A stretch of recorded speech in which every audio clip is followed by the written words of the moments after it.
Um dos estilos mais difundidos da música da América do Norte foi o ragtime.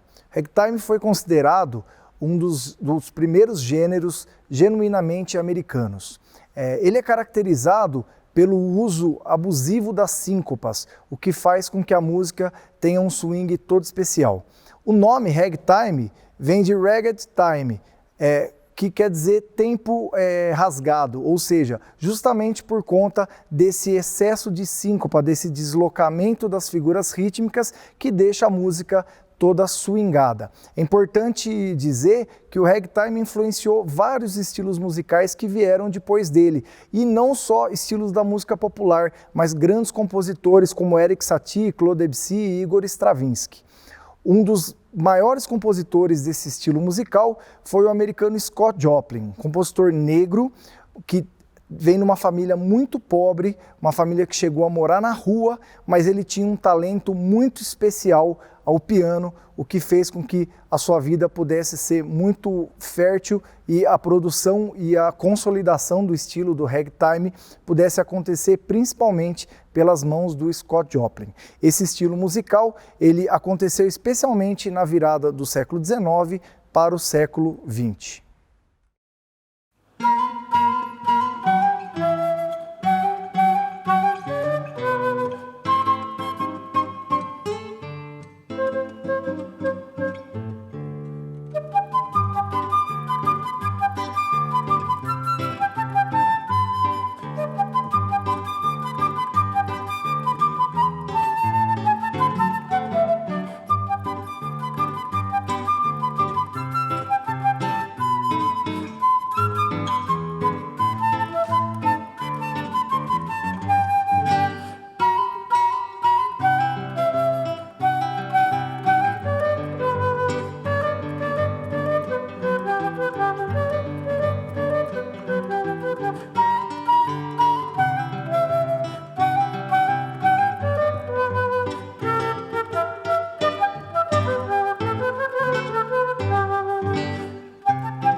Uma das principais características da música da América Central é a diversidade de ritmos que a gente tem, entre os quais a gente pode citar a rumba, a salsa, o mambo, entre outros.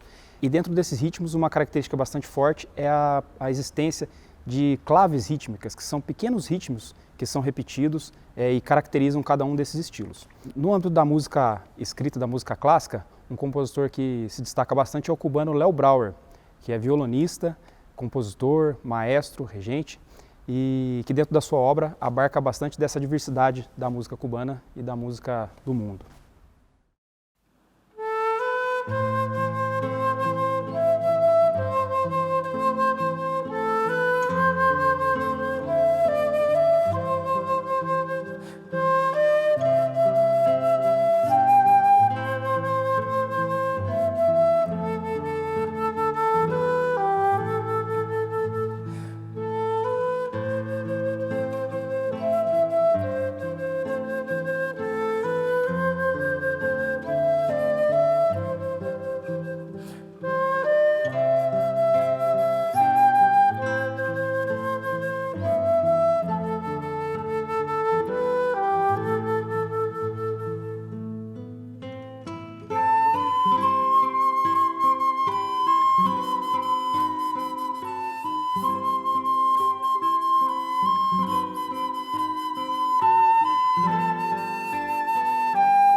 A América do Sul recebeu uma influência cultural de diversas partes do mundo. Com relação à música, as influências mais fortes foram da música africana, da música europeia. Mais especificamente, a música argentina é bastante diversificada e tem diversos estilos dentro das suas variações. A gente pode citar o tango, a milonga, a chacareira. E um dos compositores que mais se destacou dentro da música argentina foi Astor Piazzolla. Ele foi responsável não só por levar o tango para o mundo inteiro, como também por mudar a forma de tocar esse estilo, incrementando a harmonia, as formas e fazendo desse estilo, com que esse estilo ficasse bastante conhecido e demonstrando todas as suas potencialidades e riquezas.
A música brasileira, sem dúvida, é uma das mais ricas e diversificadas do mundo.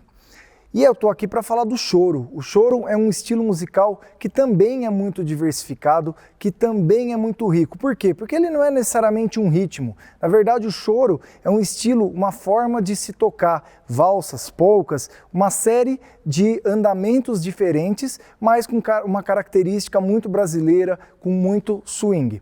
O choro ele nasceu na segunda metade do século XIX e o considerado pai do choro é o flautista Joaquim Calado.